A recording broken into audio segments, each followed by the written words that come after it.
1. Ka line chunga halom tu ro Dong ka ta sia Indo top lo la next walk về la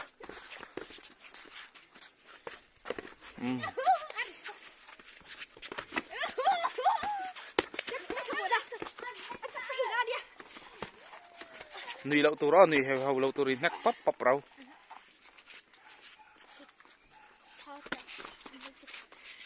rin zua la say nghe ma thani say chắc dọc đó cả đến nặng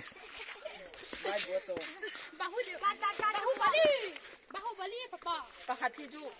ram sa manga chom hi ni tlang pui zong sa nhắc ta châu nhắc rồi sa zo sa de ai na sa chaka sa de mo he red con ra thi chu trong rất lâu đây nhắc rồi độ top mà thế chơi lắm rồi thì khan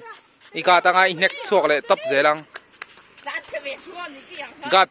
pa la cho nhắc chuộc lại dễ la rồi nhắc cái pieng han thì khan hay đâu tụi ha thằng pui je nhắc quong hay đâu tụi có Ivan say na te hampang kang kaya nhắc chuộc rồi Indo top su mai à ngót lâu na cả te po nhắc thấy vét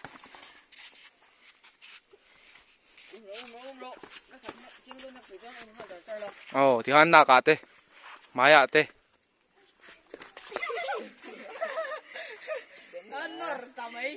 nhắc ru nhắc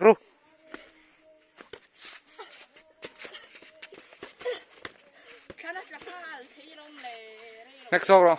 rồi pan dễ rồi thì khan ăn nó cao để ta ngất mày mà thần đi xây rồi